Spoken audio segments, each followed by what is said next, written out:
created to have some fun together, sharing and singing. So, join and enjoy. Our love for opera brings us together. Thanks for being with us in this trip. Hi, and thank you very much for joining me for another program of Parlons. Today, we are having a very interesting program around one of the most important creations by Maestro Giuseppe Verdi. Again, we are talking about Don Carlo.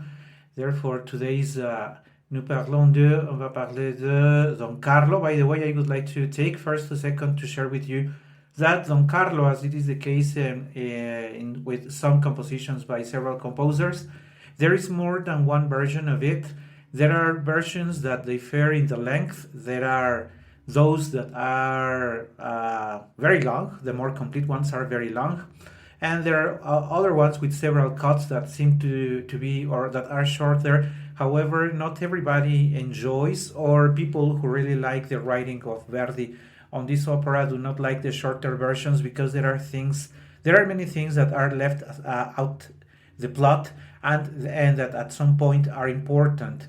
So when you watch one of the five acts representation, you always have, I am calling them acts. However, I also need to mention that people sometimes either omit the first act, or they can call it a prologue instead of a first act, because it is usually very short, but it is very important because it tells us how is it that the love between who will be later called the mother and his son will happen. I will not give you this time again, I will not give you many details on the plot because I would like to focus on two other things that I find myself more interesting. The plot is not so very complicated, but it is not so easy to explain, and that is why I would like to keep my interest in something else. But going back to the fact that there are versions that differ in length, there is also a version in Italian. That is why we usually call them Don Carlo. Don Carlo is the most famous representation of this opera. There is the version in French, and then only you have to change the name to Don Carlo, so that it fits into how it happens in that language. And today we are going to be talking about the version in Italian. Don Carlo is one of the latest operas by Giuseppe Verdi, and one can find that his writing has reached a level of perfection. Even I would also like to say that from my perspective, the two greatest operas by Giuseppe Verdi, and I know that people will say that it is Falstaff, his final one, but personally, for me, the two greatest operas that Verdi wrote are Otello and Don Carlo. And talking about going back to Don Carlo, at this point in time, Giuseppe Verdi is already old. This is not one of his first compositions, and one can see it in how much time he takes to recreate the personality of each of the characters, how he takes the time to give us all the information we need to understand what is going to be happening throughout the complete opera. It is, by the way, not very often represented. You can hardly ever see it on a stage. There are several countries where it is over a decade that there's not been a representation of it. And one of the reasons is the length. The other reason is that it takes a huge cast, means a good number of singers need to be on stage, and you need to have a very good tenor, a very good bass, a very good mezzo, and a very good soprano, so that the four main characters can bring it together and give a good representation of Don Carlo. That does not usually happen very easily. And before I forget, I would also like to mention that if you recall, Verdi had a preference towards the baritone voice, which in this case is going to be the Marquis de Posa. And the tenor is the only one who doesn't really have an aria. The bass, the king Filippo II will have an extraordinary area, which we will talk in detail a little further. The Queen Elisabetta de Valois will also have a great aria to which we will also devote a good number of minutes to talk about this aria. We also have two arias by the Princess of Eboli, La Princesa de Eboli. We'll also have two of them. One of the two more well known than the other one, and of course the Marchese di Posa will also have his own aria, closing or very close to the end of the opera. But Don Carlo, the main character himself, the tenor, will not have one aria for himself. And you will notice that even though he has his thoughts, he even has a very strong confrontation with his father, the king. So it is not a minor thing that he has a confrontation with him. But still, Don Carlo seems to be played by the plot throughout the complete opera, and there is nothing that he actually guides. He's more like the follower. He's not the center. He's the center of the plot in a way, but he's not the center guiding the actions. He's always carried away by the actions.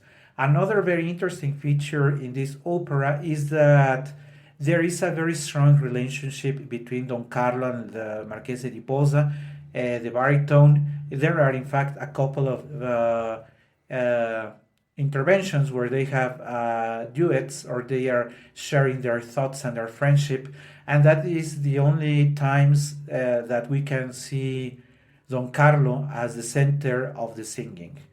And let's talk a little about what is going to be happening throughout the whole opera. I will, as I was telling you, I will not give further details on the plot, but I have to mention that when there is the prologue or the first act included in the representation, it is when we learn that Elisabetta de Valois meets Don Carlo. Don Carlo, also called the Infante being the son of the king, happens to run into Elisabetta de Valois, but he meets her in the lands of France.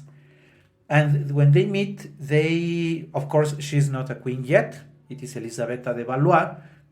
And he's already, of course, the prince, but they do not know that they are meant to be something else in the future. They like each other. They are impressed of each other. But the circumstances, or as the first act or prologue ends, they do not. It is nothing else happens. It's just that they meet, that they like each other, and that gives us the opportunity to understand that it is not the first time that as the second act progresses, it is not the first time that they will meet. Of course, after being very impressed by Elisabetta de Valois, Don Carlo thinks he may eventually marry her, but destiny will decide otherwise. If you are one of the people who love history, you may refer to what actually happens to the kingdom of Felipe II, which is the name of the king in his mother tongue. So you can learn about the relationship between Elisabetta de Valois. Elisabetta, of course, is an Italianization of the name Elisabeth de Valois. So you have to look for Elisabeth de Valois and look for Felipe II, and that will do. And if you want to compare the plot, of course, there is another political plot running in the background, which is the Finnish lands that will end, or that will provoke the confrontation between the king and the prince. But let's put that thing aside for a second. We already know that Elisabetta and Don Carlo know each other, and there is very close to that opening, very close to that second act, when there is this first duet between Il Marchese and Don Carlo. It is very well known because there are many concerts when you have a tenor and a baritone that they like to sing it. And the importance of this duet is that this gives you the information that Don Carlo and El Marchese are very close. They are very, very close friends. The baritone will find himself in very difficult situation because he at some point has to choose between the loyalty to the loyalty to the king, and the loyalty to the friend. Almost the Marchese, more than a friend, is more like a mentor to Don Carlo. But in this duet, that is usually called Dio che nell'anima infondere, what we learn here is basically the loyalty that they have for each other. You may be familiar with it because the melody, it is not a long duet, and the melody is very easy to grasp. It goes like Dio che nell'alma infondere amor volesti esprimere, and it keeps going on, and it usually wraps up with a high note. There is also, I would like to mention that the music that Verdi puts together makes reference, if you have already noticed, everybody is part of the reigning aristocracy. We have the king, we have the queen, we have a marquis, we have the infante, who in his turn is a prince, and there is the royal court, and there is the palaces, and everything is royal. If you pay attention to the orchestration by Giuseppe Verdi, you will notice that he has built all his orchestration, all the music, melodies, and chords around this sense of immensity and power. That's how the orchestra sounds. At some point in a small pause of this duet, there is something that Don Carlo sees. Don Carlo sees Elisabetta by the hand of his father, knowing that she is the woman that his father has chosen to marry to. Of course, he's in deep shock by that, because remember that he met Elisabetta in France, and at some point he thought that he could marry her. And what he sees when we listen to the music with that grandiosity of the orchestra, that goes like giving the pass or giving the applause to the king and his future wife.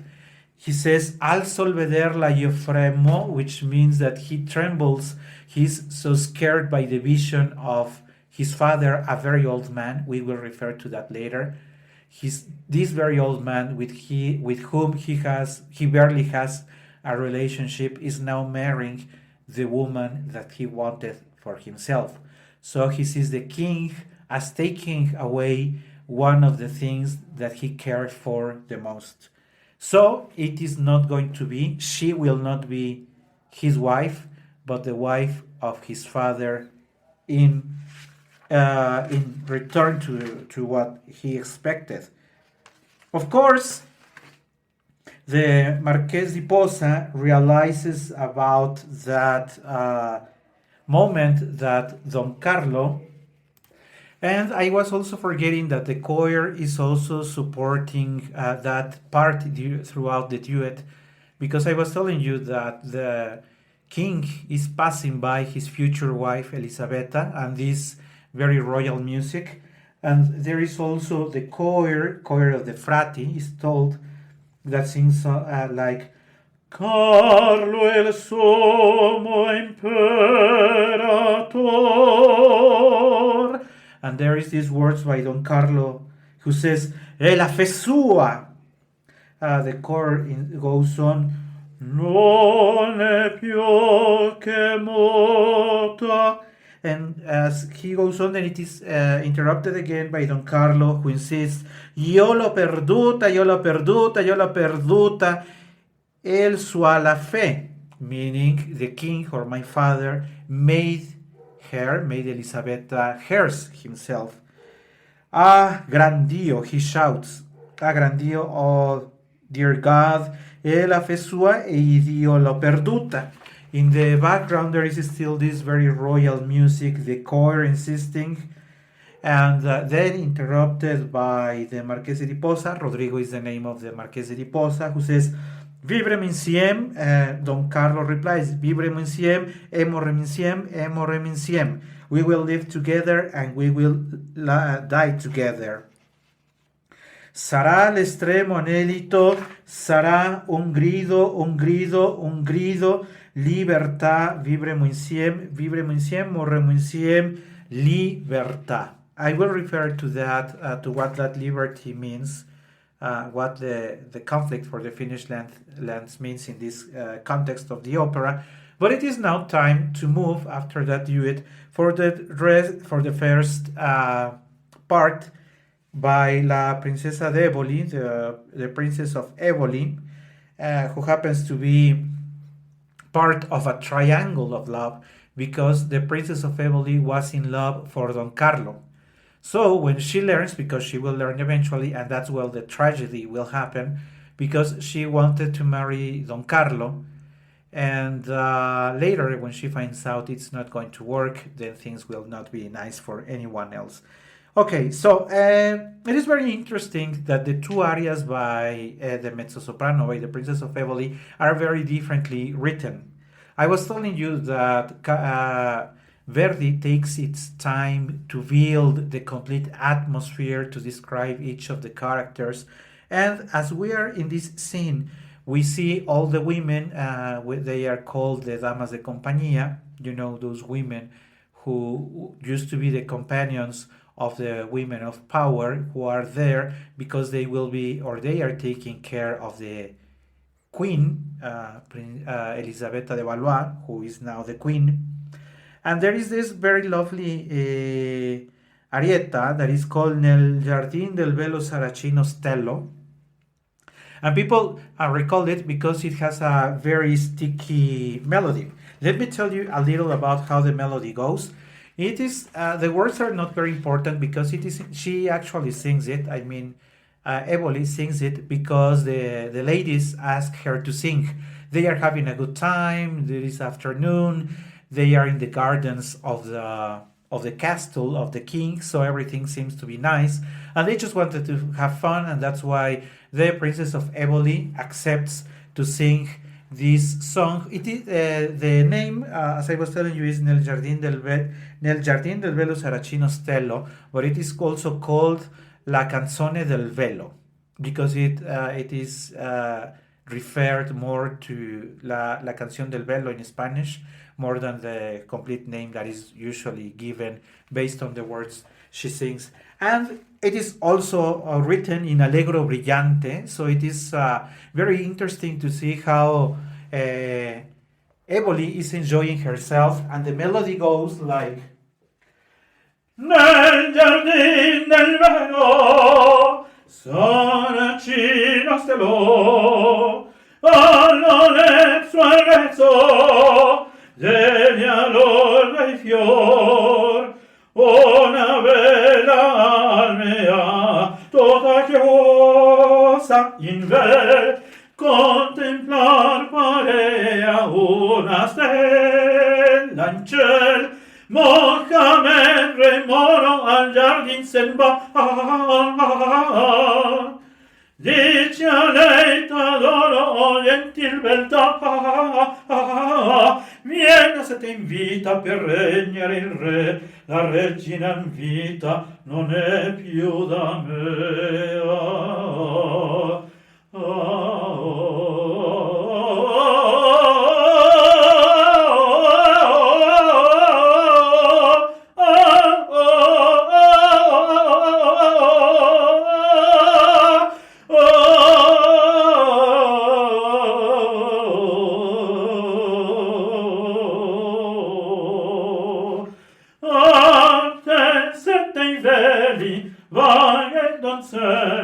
mentre nei cieli l'astro maggior che sono i veli alle brillar nelle stelle più cari all'amor. So if you notice, it is like a very happy melody telling us the story, or a story that as I was telling you, it doesn't make any sense that I tell you the words, but it's just to set the atmosphere. After this lovely scene by La Princesa de Eboli, we will have a first conflict because Elizabeth, of course, always being with the ladies who are their companionship, leave her alone because Don Carlo goes there to meet Elizabeth. This, which was not a good decision, it's not a good decision because the king finds the queen without the companionships. And so he gets very, very upset. This means, if you are familiar with how we humans think, how we humans feel, what it actually means is that he is very jealous. And you can always ask yourselves, how is it that the king, the supreme power of those lands, can feel anyhow jealous? We will have an explanation of that later. But he's very, very jealous. He knows he has a very beautiful wife, but there is something inside himself that doesn't leave him feeling peaceful. We also now, it is time that we can mention about the political conflict. The Don Carlo is in favor of the liberty. I was telling you a little earlier why that word was necessary to explain. When they say libertad, libertad, they finish their duet, because Don Carlo is in favor of the liberty of the Finnish lands. Of course, the king opposes to that. And Il Marchese di Posa, this great friend and mentor of Don Carlo, who is also in favor of that liberty, there is the most impressive scene of the opera. It is called the Gran Auto da Fe, El Auto da Fe. There is this Christian, this religious celebration in the opera, where of course there is the queen, there is the king, everybody is paying respects to the king, and it is in that time that the actual confrontation between the father and the son will happen. Don Carlo, there will be this number of Finnish deputies who will arrive to that celebration of the Auto da Fe, and they will confront the king to demand the liberty of the Finnish lands. Of course, the king will oppose, and it is going to be Don Carlo who will take a sword to challenge his father himself. Of course, even if he is the son, nobody is allowed to challenge the king, and not even with a sword. So just try to picture that in your mind. Don Carlo taking the sword of another, the sword, and now menacing or threatening his own father in front of everybody. In surprise to the eyes of everybody, of course, the Finnish deputies are taken prisoners, but to the surprise of everybody, it is going to be the Marchese di Posa who will take the sword from the hands of Don Carlo. Nobody would expect that him being the best friend of Don Carlo, he would do that, and it is felt like a treason to Don Carlo. So, if we could say with a double treason, the treason of his father, of Don Carlo to his father, and the treason of El Marchese di Posa to his very much loved friend Don Carlo, is how that act actually happens. I skipped something that I need to mention now.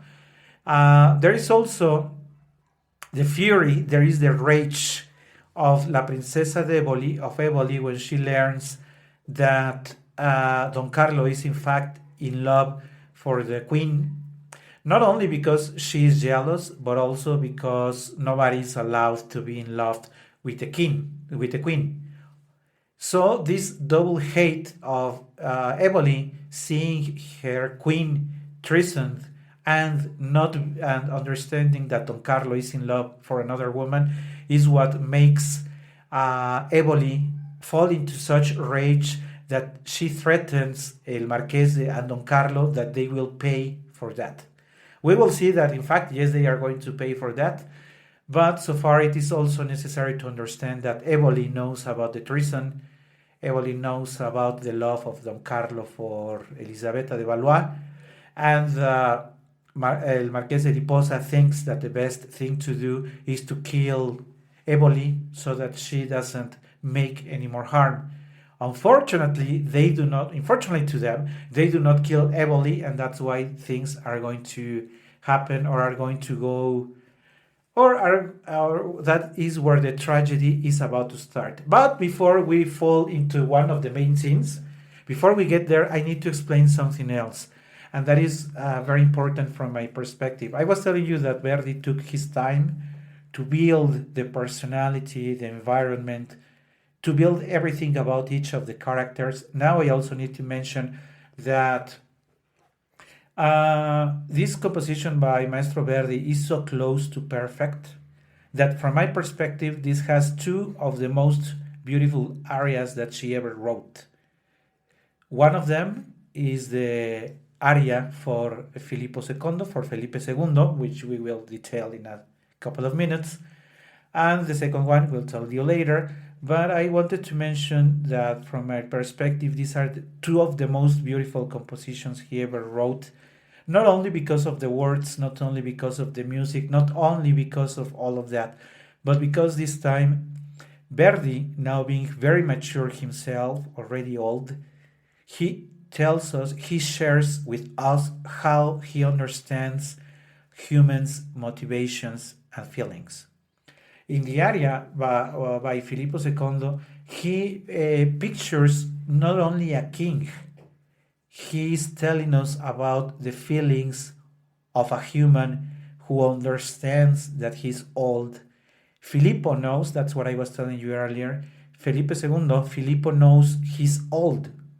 Filippo knows he's the king, but he also knows that he feels alone. He will tell us in detail how his sadness is all the time with him, how he knows that his wife, now the queen, how he knows that from the very first day she never loved him. And she never loved him because what she saw in him was an old man. Yes, a king, but when he says, the minute she arrived, she saw in me my white hair and my age. That's why he says, Ella jamais m'amó. She really never loved me. They married because they had the power to do that. But he knows that even though she is his wife, there is no love for him. And this scene that is sung by the bass, my apologies because my voice is not that of a bass, but I would like to share with you how it goes, carries us through these ups and downs of this very intimate aria, which is more like an intimate monologue by Filippo II. Alone, in the night, it is almost done. Alone, there is darkness, there is nobody else, there is no other servant there to cheer him as he is the king. When he is alone, he has nothing but his loneliness, and that's what this very beautiful scene, not only aria, this very beautiful scene talks about. The King Cabinet in Madrid. Feel absorbed in deep meditation, leaning the table cluttered with papers, with two editors' hands they consume. Down a ray illuminates the glazed window. Ask Remy, she never loved me. That lost soul is to me. Love does not have for me. I see her still complete sad face. My white screen the day that their friends came. No, love does not have for me. As returning in himself. Where are they? Those toppers. Near to finish. The Aurora winters the Verón. The day already appears past my slow days. Sleep. Oh God. Despair from my languish's eyes. I will sleep alone in the middle of my gift. When my day came to evening, I will sleep alone under the black volta. There in the squirrel bowl. Ah, if desert the real gave me the power to read in the card that God can only see. If the priest sleep, the traitor watches. The certain lost the king. The consul the honor. I will sleep alone in the middle of gift. When my day came in the evening, I will sleep alone under the black volta, there in the squirrel bowl.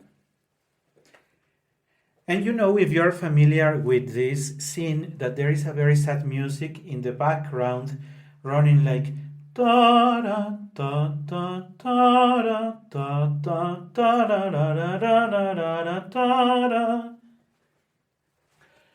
E lanciamai m'amor, no, quel cor chioso me, amor per me non ha, per me non ha. Io la rivedo ancor, contemplar triste in volto il mio crin blanco, il che qui di Francia venne. No, amor per me non ha, amor per me non ha. Ove son quello pier presso a finir, l'aurora in bianca il mio velon già sponta il dì. Passar vengo ai miei giorni lenti, il sono Dio spari da miei occhi languenti.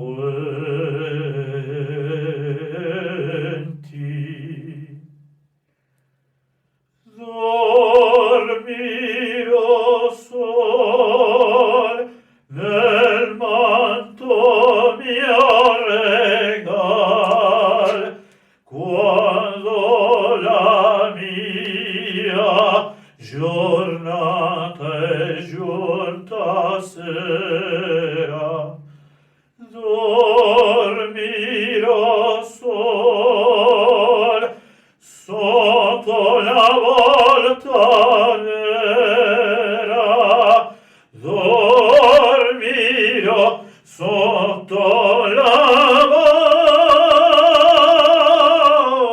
volta nera, la nera velo dell'escorial. Se il certo regal a me desse il poter di leggere nel cor che io posso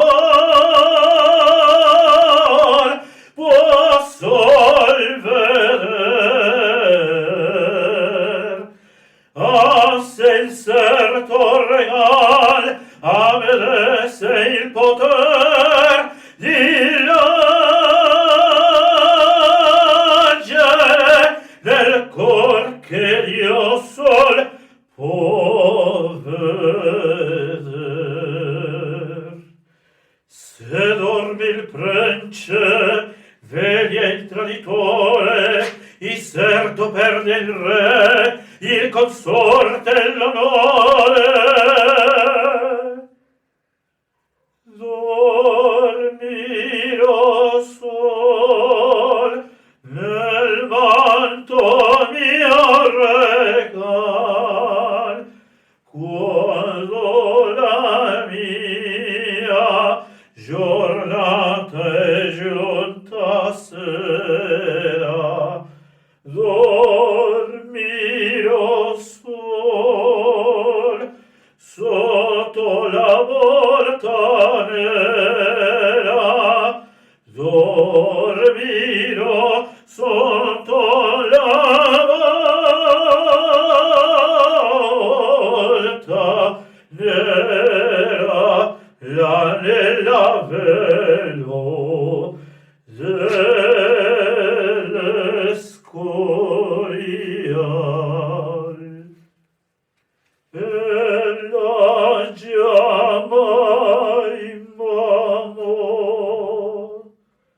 No, quel cor chioso me, amor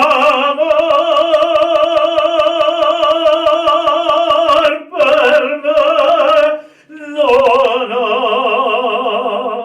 amor per me non ha.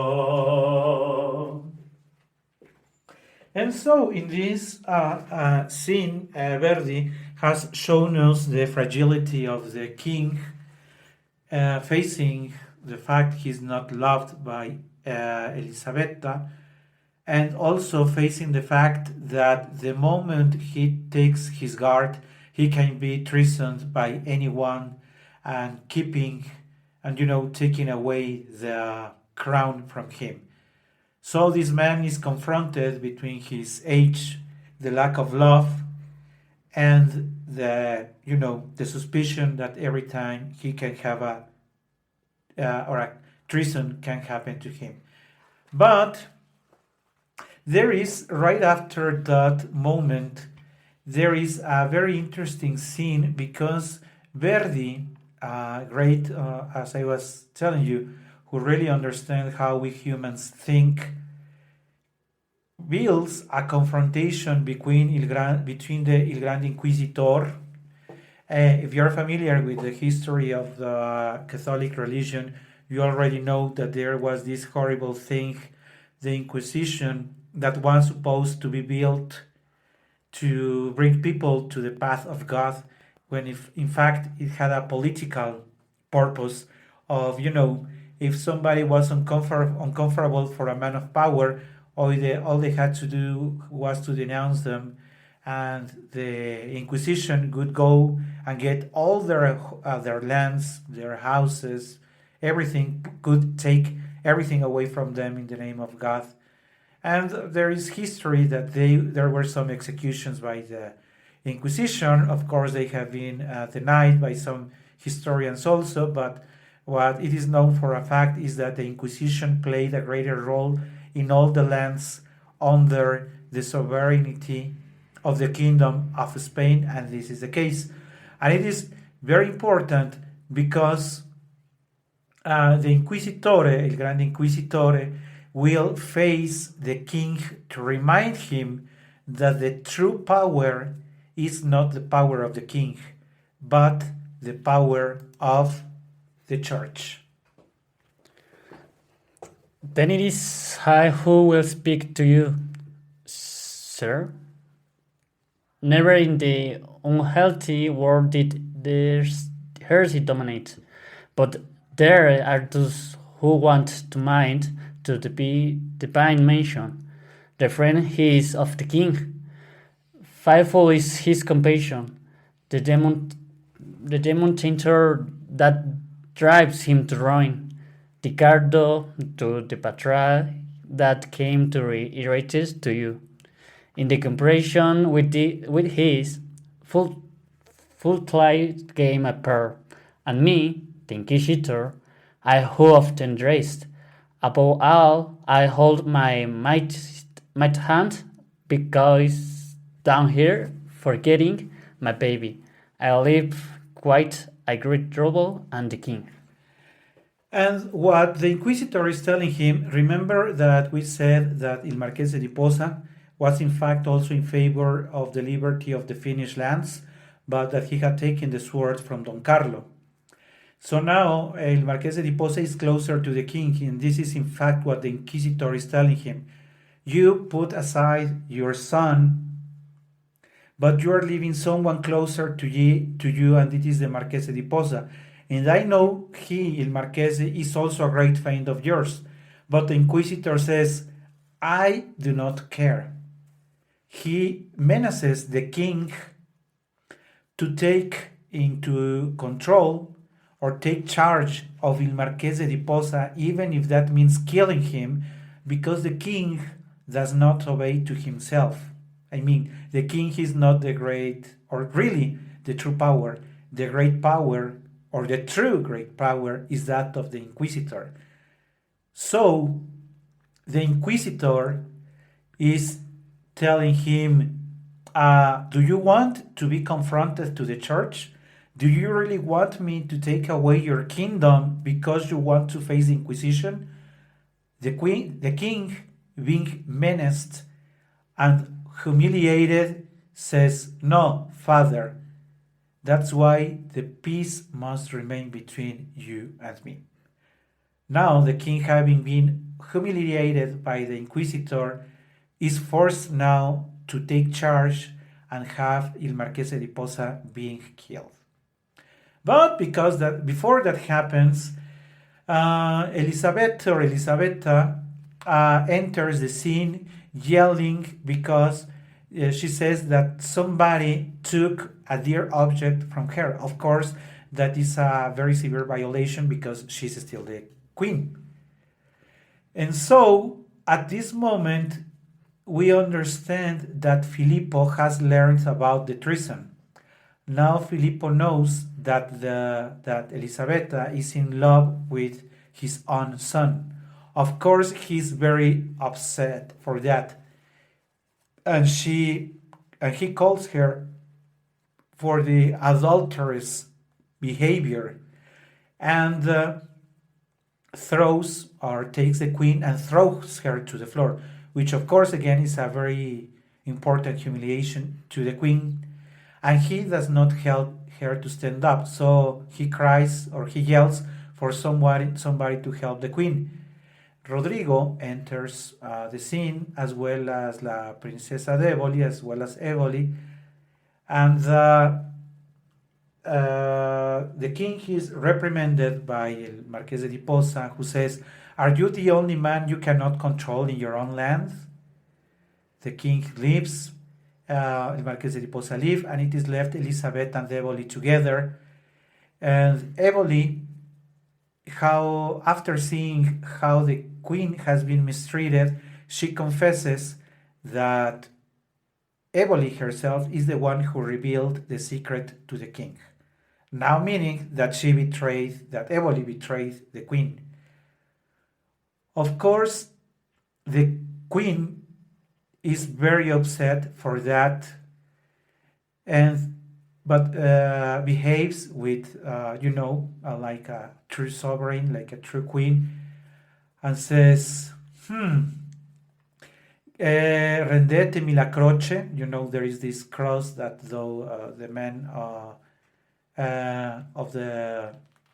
in this case the princess, that they carried with them. So that Christian cross that she carried with her, Elisabetta says to Eboli, rendetemi la croce. The court lets you live with the noble day, which means you have to leave the court tomorrow morning. You can choose between leaving the country or ending your life in a monastery. You choose. And the queen leaves. Eboli is left alone, and now there is the second very, very, very important. This is I was telling you that there are two arias for Eboli, and this is the one that is most known by everybody, O Don Fatale, O Don Crudele, where it really takes a very great mezzo to sing this one, because this one, contrary to the other one, remember I was telling you, nel giardino strato, this one we will have a very heavy aria to sing, very difficult aria to sing, so that is one of the reasons many mezzos do not like to sing this role. It is not so easy to do. And with that, let me share with you the words of what is at least part of it, of the O Don Fatale. So it starts with O Don Fatale, O Don Crudel, che in suo furor mi fece il cielo, to che ci fai si vane altere. And then there is the following phrase that she says, ti maledico, o mia beltà, ti maledico. That one is very important because the mezzo has to sing it full voice to make it believable. In fact, as her aria finishes up, there is the curtains fall. It is a very spectacular way of closing the act and the scene. Before that happens, there is some sort of a monologue by Eboli in his aria, because she realizes that what she has done is that she has condemned Don Carlo to death.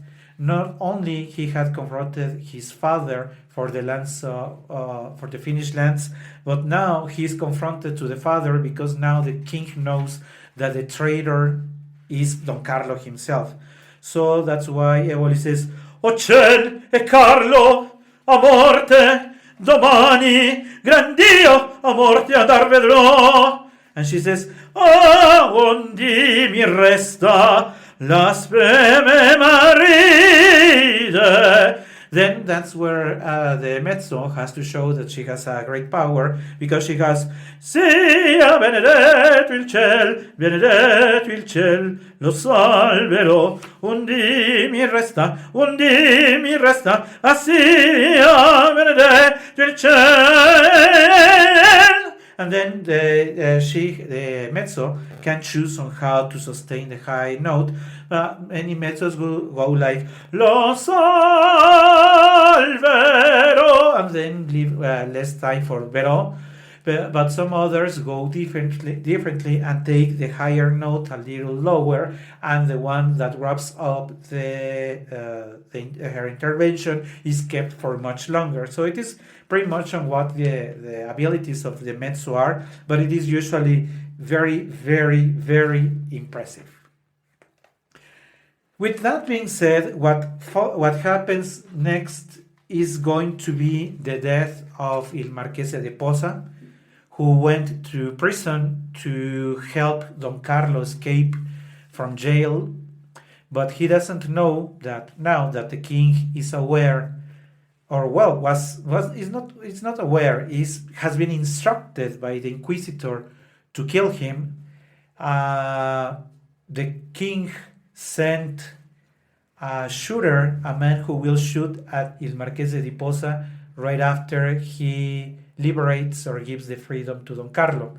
Then it happens a very, very interesting and nice aria for the baritone, of course, very difficult one, and great baritones have sing it on stage. Of course, you can think of Merrill of being one of them, Ettore Bastianini as well, and many other recent baritones have sung that aria, where he basically says bye to his he says goodbye to his very good friend Don Carlo, and he knows that he has to pay with his own life, but it will be worth it if the Finnish lands are at the end of it all free.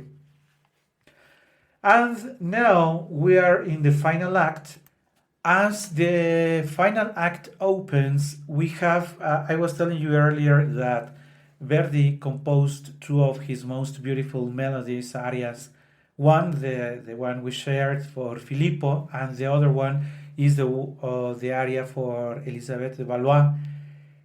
It is called Tu che le vanità, you who knew the vanities of the world.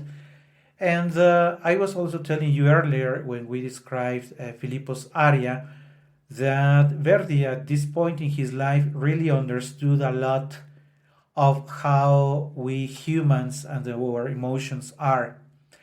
We saw it in the understanding of the role of the king, and now we will see it in the understanding of the role of the queen. One usually pictures them as they have great life, full power, but what Verdi tells us is that they are humans and that they are deeply hurt by the situations that are happening around them. If you picture a little about Elisabetta, Elisabeth de Valois was a young, very beautiful princess who met the one she wanted to marry. It was Don Carlo. But destiny gave her as the husband this old man. She, as Filippo said himself, and he's not wrong, he knows that Elisabetta doesn't love him, and she knows that she doesn't love that old man. She really didn't want to be with him. She wanted to be with the son.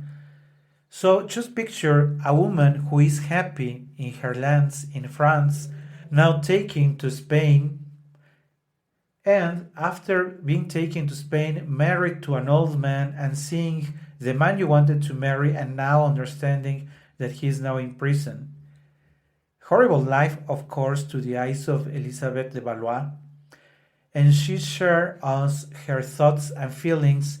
She's going to tell us in her aria about all of this, and she's sending this sort of a prayer, these words that she is addressing to a God that will hopefully listen to her. This is a very difficult area that only consummate sopranos, very mature sopranos, can sing, because it is not that it is vocally challenging, but it is that it takes you through so many emotions that the soprano portraying Elisabetta really needs to understand what this is about. Also, there is this very beautiful melody, again, very sad melody by Verdi. I recall in particular, and you know that Maria Callas never sang it on stage. This was not her role. I mean, there is very little participation of the soprano. So, of course, the most important soprano of the century would not accept to sing an opera where she appears 2 or 3 times on stage only, right? That's the reason why Maria Callas never sang it on stage. But if you have ever seen, there is a recording of hers when she sang in concert. If you can look for those concerts for Maria Callas singing this Tu que le vanità, you will be surprised of how well she understands every emotion, every syllable, every word, every phrase, and how they all play together into the music of Verdi. There is this genius to understanding how this all plays, and this is what you get when you listen to Maria's rendition. Of course, you can also listen to Mirella Freni's. Montserrat Caballé has sung it as well, and there are many other great sopranos who have gone for this role. I would like to insist that it is not written for just any soprano. It takes a great musician to understand what she has to sing. And going back to the music that really accompanies the words of Elisabetta, you also may be aware, if you know this opera, that the minutes of orchestration prior to her singing are long. Usually the arias, there is an opening chords and then the singer starts singing. But in this time, the singer or the orchestra takes lots of time to develop the complete melody. That complete melody, sad and very intimate melody, goes like, it opens, when the act opens, it goes like ta ta ta ta ta ta ta ta ra ra ra ta ta ta ta ta ta ta, and the words that Elisabetta says are, You who knew the vanities of the world, and your deep dressed in noble, if you still cry in the sky, cry on my pine, and bright my tears to the throne of the Lord. Carlo hear the veneer that live and forgets on my posa di vigil on his your days, and he follows his destiny, the glory will strike. For me, my day in the evening has already arrived. Oh friends, noble soul, so dear to my 2 years, from table to the device of open to you. I sure the eternity of love, dear God, listen to me, and this eternity on one day only lasted. Among you, base wardens of the Iberian land, if Carlo still has to stop the step in the evening, that close to the Jursko, to the circus, to the woods, to the flowers, our harmonies sing with their harmonies. Goodbye, beautiful dreams, door Los illusions. The knock broke, the lights is mute. A goodbye to years, still yielding to the cruel devil. The girl has sold desire to the pace of the apple. You know the varieties of the words, and enjoy to the album in of the distressed. If you still cry in the sky, cry of my pain, and yours with the weeping bears to the sink of the Lord. Che le vanità conoscesti del mondo e cadi nell'aver il ripasso profondo. S'ancor si piange in cielo, piangi sul mio dolore e porta il pianto mio al trono del Signor. Il pianto mio porta al trono del Signor. Carlo qui verrà, sì, che parta e scordio mai, apposta di vegliar, sol giorni suol giurai, e segua il suo destin, la gloria il traccerà. Per me la mia giornata a sera è giunta già.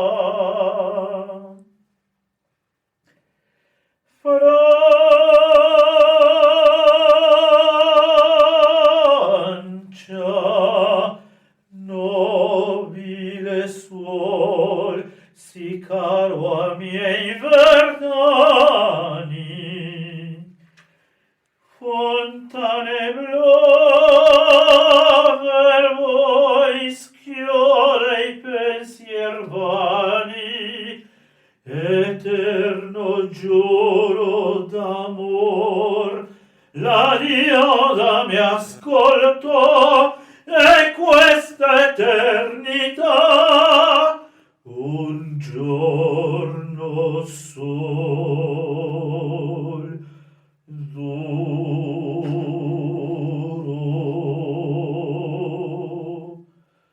Tra voi vaghi giardin di questa terra ibera, se Carlo ancor dovrà fermare i passi a sera, che le zone, i ruscelli, i ponti, i boschi, i fior, con le armonie cantino il nostro amor. Addio, addio, bei sogni d'or, illusion perduta, il nodo si spezzò, la luce è fatta muta. Addio, addio, perdoni ancor, cedendo al dol crudel, il cor a un sol desir, la pace della vel. Tocche le vanità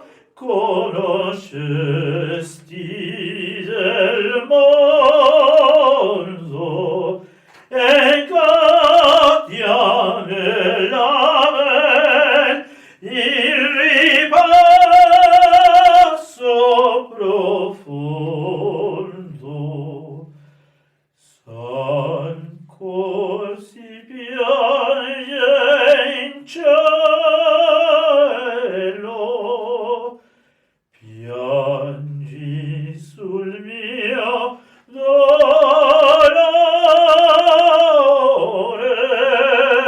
e porta il pianto mio al trono del Signor, il pianto mio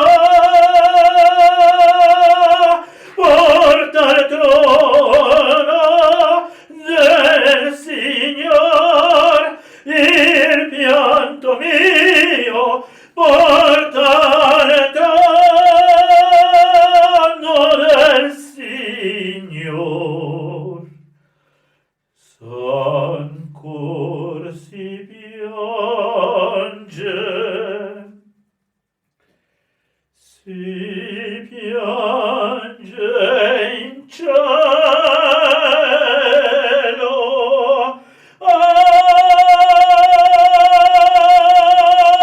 il pianto mio reca il piede del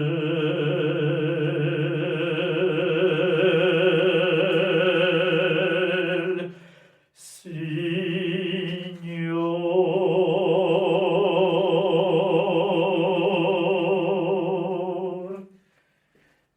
And after this very impressive aria by Elisabetta de Valois, we have a final scene between the two lovers who never were, because the love between Don Carlo and Elisabetta never really happened. So Don Carlo refers to her as her mother, because she is married to his father, but we know that she is not the mother. So they are saying goodbye. As they are saying goodbye, he knows he has to escape. Arrives the king, and yelling, very upset because he sees the two of them together, the treason to his eyes. The king says, "Io voglio un doble sacrificio," which means he wants to have them both killed. There is a very